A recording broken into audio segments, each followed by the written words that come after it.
BRS working president KTR ఈ మధ్య తన ప్రసంగాల్లో మాట తోరుతున్నారు. గతంలో చాలా హుందాగా మాట్లాడిన వ్యక్తి ఇప్పుడు ఎందుకో భాష మార్చారు. పైగా అభిమానుల దగ్గరకు వస్తే కూడా తట్టుకోలేకపోతున్నారు. కేటీఆర్లో ఇలాంటి మార్పు ఎందుకు వచ్చిందో తెలియక సొంత పార్టీ నేతలు కూడా ఆశ్చర్యానికి గురవుతున్నారు. ఇంతకు కేటీఆర్ ఎందుకు ఇంత అసహనానికి గురవుతున్నారు? తన సహజ ధోరణిని వదిలి మాటలు ఎందుకు పరుష పదాలు వాడుతున్నారు? Let's watch this story.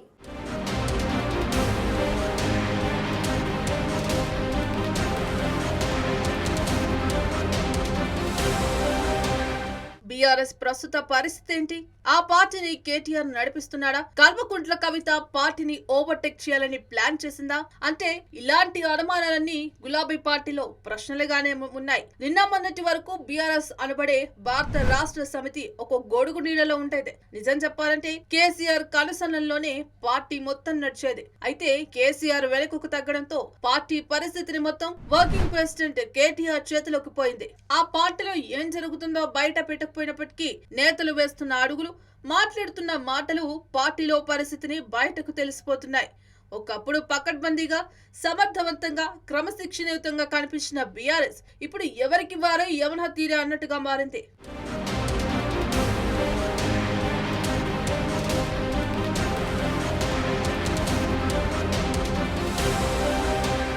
మొన్నటిదాకా భారత రాష్ట్ర సమితి ఒక గొడుగు నీళ్ళలో ఉండేది. ఆ గొడుగు కేసీఆర్ కంట్రోల్లో ఉండేది. క్రమేపీ పార్టీలో పెత్తనం కేటీఆర్ చేతుల్లోకి వెళ్తున్న కొద్దీ పరిస్థితి మారిపోతోంది. లిక్కర్ కుంభకోణంలో అభియోగాలు ఎదుర్కొని కొద్ది రోజుల పాటు జైలు శిక్ష అనుభవించి విడుదలైన కల్వకుంట్ల కవిత తన రాజకీయ ప్రయాణాన్ని మరోవైపు మళ్లించారు. భారత రాష్ట్ర సమితిలో చోటు చేసుకుంటున్న అంతర్గత మార్పులపై ఆమె బహిరంగంగానే చెప్తున్నారు. పార్టీ అధినేత ఆదేశాల మేరకు నడుచుకుంటారని చెప్తున్న ఆమె తన సొంత రాజకీయ క్షేత్రాన్ని ఏర్పరచుకుంటున్నారు. గతంలో తాను స్థాపించిన జాగృతి సంస్థను మళ్లీ యాక్టివ్ చేశారు. రాష్ట్ర ప్రభుత్వ తీరును విమర్శిస్తున్నారు. ఇటీవల బీసీ ఉద్యమాన్ని ఆమె నెత్తికెత్తుకున్నారు. ఆ తర్వాత వివిధ అంశాలపై తనదైన స్పందనను తెలియజేస్తున్నారు. పార్టీ అనుబంధ మీడియాలో తనకు ప్రచారం లభించకపోయినప్పటికీ తనకున్న వనరులతో కల్వకుంట్ల కవిత ప్రచారాన్ని సాగించుకుంటున్నారు. జాగృతి ఆధ్వర్యంలో లీడర్ అనే కార్యక్రమాన్ని నిర్వహించారు.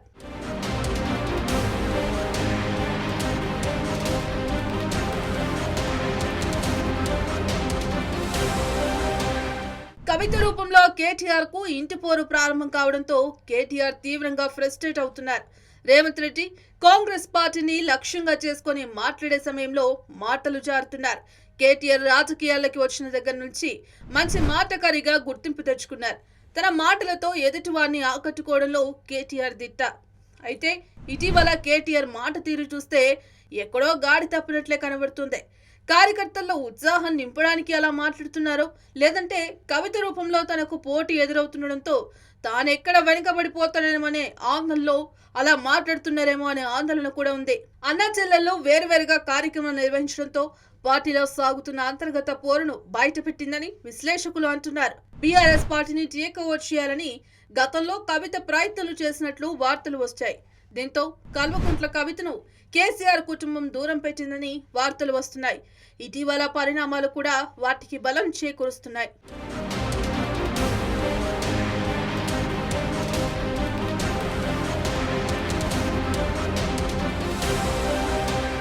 మరోవైపు టీబీజీకేఎస్ గౌరవ అధ్యక్షురాలి హోదా నుంచి కల్వకుంట్ల కవితను తప్పించి ఆ స్థానంలో కొప్పుల ఈశ్వర్ను భారత రాష్ట్ర సమితి కార్యనిర్వాహక అధ్యక్షుడు నియమించారు. అయితే ఆ నియామకాన్ని కల్వకుంట్ల కవిత తప్పుపట్టలేదు. పైగా ఈశ్వర్ కార్మిక సంఘ నాయకుడని పేర్కొంది. వాస్తవానికి కవిత నుంచి కేటీఆర్ కు ఈ స్పందన ఊహించినట్టున్నారు. పార్టీ నుంచి తనకు వ్యతిరేకంగా తీసుకుంటున్న ఏ నిర్ణయాన్ని కూడా కవిత తప్పుపట్టడం లేదు. పైగా అందులో కూడా ఆమె సానుకూలతను వెతుక్కుంటున్నారు. జిల్లాల్లో తెలంగాణ జాగృతి కార్యకర్తలను యాక్టివేట్ చేస్తుండటంతో పోటీగా కేటీఆర్ కూడా జిల్లాల్లో విస్తృతంగా పర్యటిస్తున్నారు.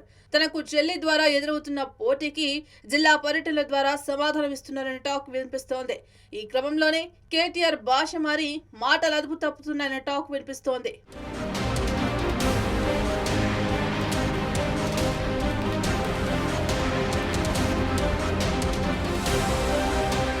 అయితే అయితే కేటీఆర్ ఉపయోగిస్తున్న భాష, మాట తీరుపై తీవ్రమైన వ్యతిరేకత వస్తోంది. సీఎం రేవంత్ రెడ్డిని విమర్శించే క్రమంలో వాడని మాటలు వాడుతున్నారనే ఆగ్రహం కూడా వ్యక్తమవుతోంది. కేటీఆర్ ఫ్రస్ట్రేషన్ లో మాట్లాడుతున్న మాటల వల్ల అసలు విషయం పక్కకు వెళ్లి అతను తిట్టిన తిట్లే ప్రజలకు గుర్తుండిపోతున్నాయి. మీడియాలో కూడా ఆ మాటలే ప్రచారం జరుగుతుండడంతో కేటీఆర్ ఇమేజ్ కు కూడా డ్యామేజ్ వస్తున్నట్లు తెలుస్తోంది. కేటీఆర్ మాట తీరును మార్చుకోవాలని, సీనియర్లు సలహా ఇవ్వాలని, లేకపోతే పార్టీ పరువు బజార్న పడుతుందనే టాక్ కూడా వినిపిస్తోంది. ఇక కల్వకుంట్ల కుటుంబంలో మొదలైన రాజకీయ పోరు కూడా బీఆర్ఎస్ కు డ్యామేజీగా మారింది. కేసీఆర్ పూర్తిగా మౌనంగా ఉండడంతో కార్యకర్తల్లో ఆందోళన నెలకొంది. పోటాపోటీగా అన్నా చెల్లెలు తమ రాజకీయ క్షేత్రాలను స్థిరం చేసుకుంటున్న క్రమంలో తదుపరి దశలో ఎటువంటి అడుగులు వేస్తారనేది ఆసక్తికరంగా మారింది.